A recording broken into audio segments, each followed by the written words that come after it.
What the piss, trainee? Hey guys, it's Eliza, and it is Wednesday.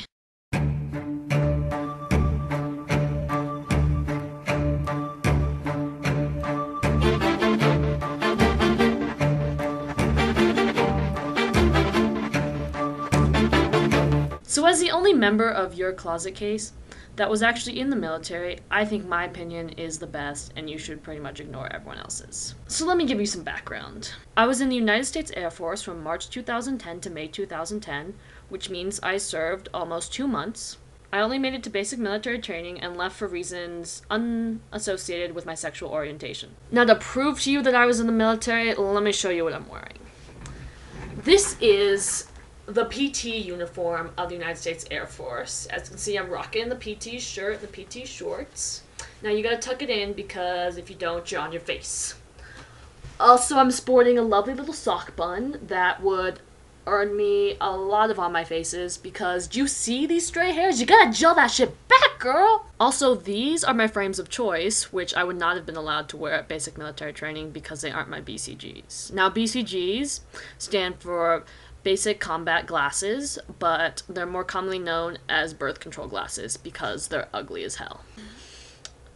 I really hate sock buns. So now I'm going to tell you about the first night I got to BMT. It was about 1 in the morning, and we'd just gone through all of our orientation stuff, and we arrived at our dorm, and we were greeted by who we thought was going to be our first MTI, and luckily she wasn't. So she started off by getting us all into a line and did the up-down with our baggage. Then she rushed us into our dorm, and we literally spent an hour filling out luggage tags, and we'd go up to her and show them to her, and she'd be like, "These are crap!" and throw them to the ground, and then we'd have to redo them, and we did this over and over again. And then by about 3 in the morning, she tells us to go into our dorm, strip down, put some shampoo in our hair, a toothbrush in our mouth, and get in the shower. So we're talking about 60-plus girls in a shower with 10 shower heads, completely naked, with 30 seconds to shower. So the first night I was there, I was already surrounded by 59 absolutely naked girls. And guess what? My first thought was not, "Oh my gosh, let's have sex," or "Wow, I'm gonna feel all of you up." In fact, the only thing I was thinking was how freaking tired I was. And after that, showering around a bunch of people really wasn't that big of a deal.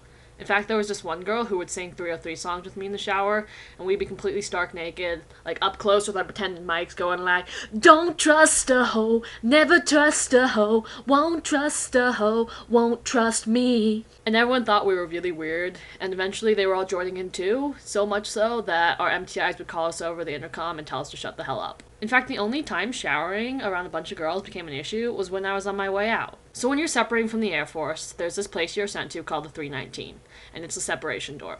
And there were 2 openly gay females in my flight, and guess what?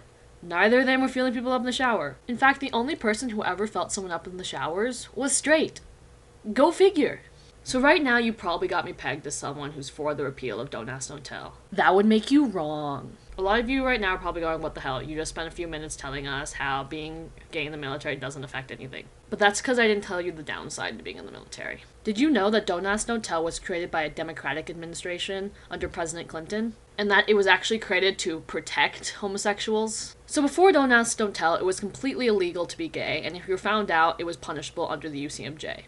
And while nowadays it still is punishable, it's only met with a discharge and not with years in prison or something of that sort. But really, the biggest upside to Don't Ask, Don't Tell is how much it decreased the prevalence of sexual harassment for people in the Air Force. So in the old days, there are these things called blanket parties. So what would happen is a bunch of guys insecure about their sexuality would suspect one of their fellow soldiers of being gay. And how would they respond to this? Oh yeah, by raping them. Which doesn't really make sense because wouldn't that kind of make them gay too? No, because rape isn't about the sexual pleasure of it, it's about the power. It's about being in control. So these blanket parties, what would happen is they go in the middle of the night and they find this soldier and they'd cover his head with a blanket and then they would all pretty much gang rape him. And this happened a lot.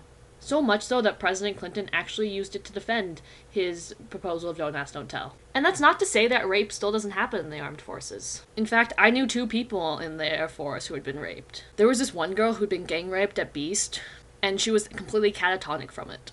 And there was this other girl who'd been raped, and she was pregnant, and she was being sent home, because if you get pregnant, they discharge you. And the worst part of those stories is that the 2 girls were too afraid to tell anyone who had raped them, because when you're in the armed forces, they love to tell you it's a man's world. This is a man's world.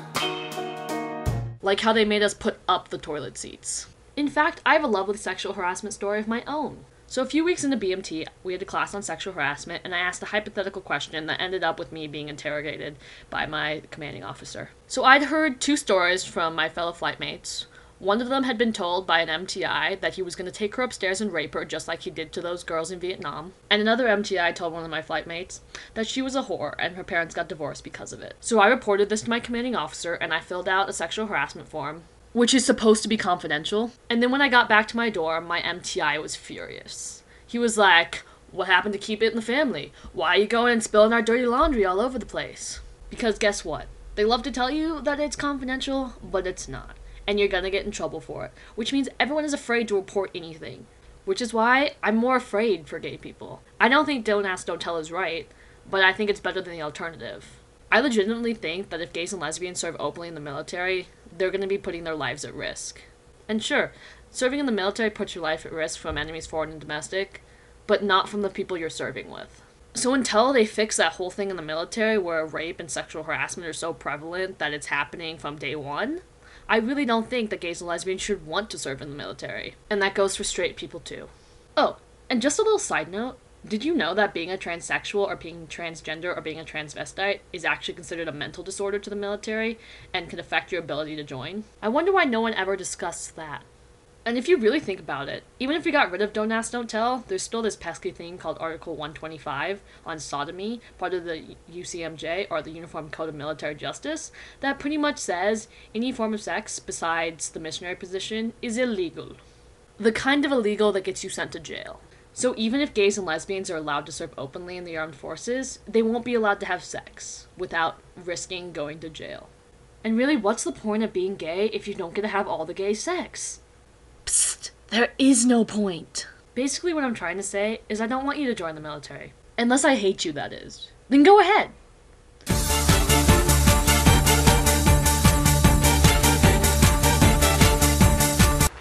Does this basic military training tracksuit make me look fat?